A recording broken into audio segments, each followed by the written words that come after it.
시행령 별표 개정인데 별표 1번에 제1호 마목의 가로 9를 다음과 같이 신설한다라고 하는데요. 이게 뭐냐면 나중에 공부하시겠지만 다시 소화설비 종류가 있습니다. 별표 1번에 소방시설 중에 소화설비.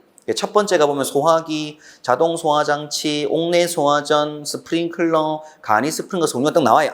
그러다가 물분무 등 소화설비가 있습니다. 물분무 등 소화설비 종류 중에 첫 번째가 물분무 소화설비, 미분무, 포, 이산화탄소, 할론, 그리고 청장이 용어 바뀌어가지고 할로겐화물 불활성 기체 소화설비, 분말 소화설비, 강화액 소화설비 있는데 그 밑에 추가되는 부분에 있어서 고체 에어로졸 소화설비라고 하는 게 한 개가 더 신설이 좀 됐어요. 그래서 일단 이 설비도 이제 물분무 등 소화설비의 종류에 포함이 되는 개념입니다. 그래서 그게 시행이 2020년 2월 7일자로 시행이 되기 때문에 일단 뭐 시험 준비를 좀 하셔야 될 부분들이 있고요.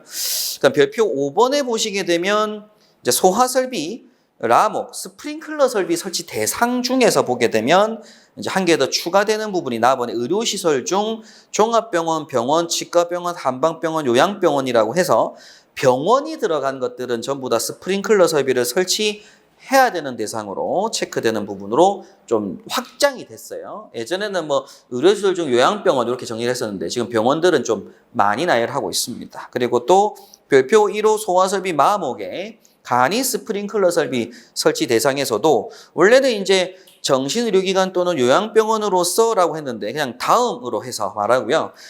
무조건 일단은 가로 1번에 근린생활시설 중 다음 어느 하나 해서 원래는 가번 내용만 있었어요. 원래는. 그래서 이제 근린생활시설로 사용하는 부분의 바닥면적 합계가 1000제곱미터 이상이면 모든 층만 있었는데 그 밑에 한 개 더 추가해서 근생증 의원, 치과의원, 한의원으로서 입원실이 있는 시설도 간이 스프링클러 설비를 설치해라라고 규정이 좀 바뀌었습니다.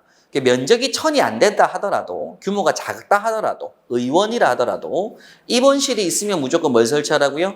간이 스프링클러 설비를 설치를 하라고 확대가 됐어요. 지금요. 설치 대상이 좀 더 많아졌습니다.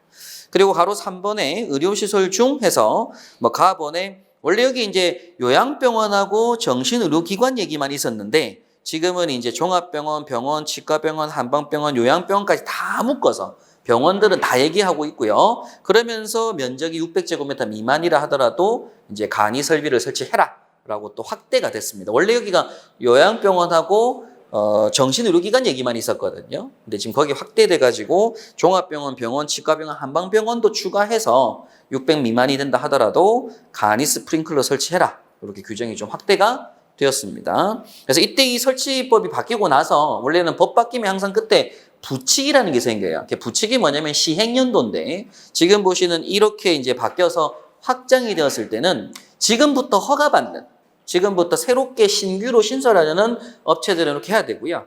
이게 아니고 지금 기존에 있는 업체들 같은 경우 2022년까지 또 이제 공사를 해라라고 부칙이 떴습니다. 그래서 그때는 그 전까지 공사를 또 해야 되는 상황도 생기게 됩니다.